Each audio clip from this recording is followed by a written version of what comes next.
Welcome. Today we are visiting the Fuller Road Cemetery. The Fuller Road Cemetery is also known as the Freeman or Bacon Farm Cemetery in various historic records. Fuller Road begins a couple of miles east of Antwerp at the Rockwell Creek Road and runs northeast, skirting the perimeter of the installation's main impact area. Please note that this cemetery is very difficult to reach. We highly recommend accessing it through the use of a 4x4 or an all-wheel drive vehicle with a good deal of ground clearance and coordinating a range control escort or parking partway and walking the remainder. It can also be quite wet, so tall waterproof boots may be necessary. Please follow driving instructions found on the iSportsman website if visiting. I'll provide that link below the video. This is crucial for your safety. Fuller Road Cemetery is only accessible on Memorial Day each year unless direct coordination with range control occurs. This limited access is due to the high volume of training of our 10th Mountain Division soldiers and the cemetery's proximity to the installation's main impact area. While visiting, it is mandatory to stay on roads and paths. The Fuller Road Cemetery was considered lost for some time due to its complicated access and loss of visibility due to dense vegetation. An installation forester first recorded its coordinates in 1969, but it wasn't until 1976 that it was officially cleared of tree and brush and recorded. Vegetation quickly overtook the cemetery, and it was lost in records again until it was rediscovered in 1996. Burials in this cemetery date from 1843 to 1880. It was mainly a small family cemetery that likely served local farmsteads. Originally, the cemetery was identified as the Freeman Cemetery by Fort Drum, probably because of the farm it is situated on. That was the H&W Freeman Farm in the 1941 acquisition. This farm and cemetery encompassed over 600 acres. However, its historic name is the Bacon Farm, or the Bacon Farm Cemetery, named for the farm's previous owners. In the early days, the graveyard could probably be seen from Fuller Road, across the meadow to the west. Today, it is officially recorded in the Fort Drum Cultural Resource Records as Fuller Road Cemetery, for consistency in our record keeping. Again, Fuller Road Cemetery is only accessible on Memorial Day each year, during the quiet hours of noon till 5 p.m. Hours may change dependent upon military training requirements. See the Fort Drum website or the Fort Drum iSportsman website for more details. The Fort Drum Environmental Team is supporting the mission while conserving the environment, and we thank you for watching today. Enjoy this trip around Fuller Cemetery.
Again, for more information, please visit us at fortdrum.isportsman.net. If you click on Outreach and the drop-down menu will take you to cemeteries. From there, you can look at the map of the Fort Drum cemeteries, the 13 cemeteries that exist on the Fort Drum military installation.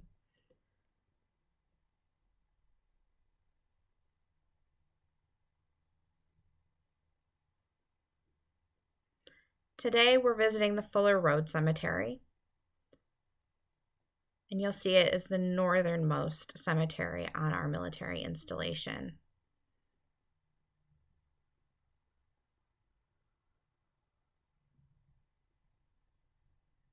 From there, you can scroll down to the Fuller Road Cemetery listing.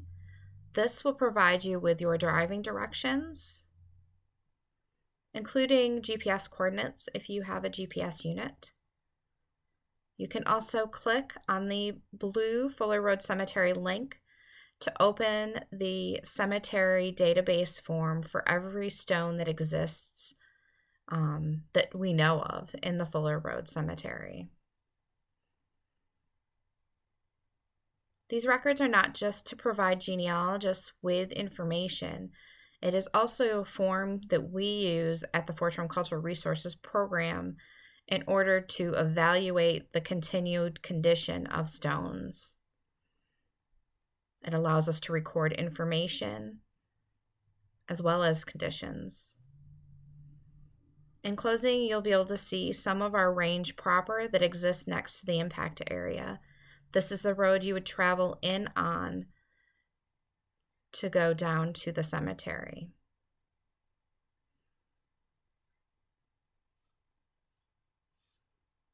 Thank you for joining us today.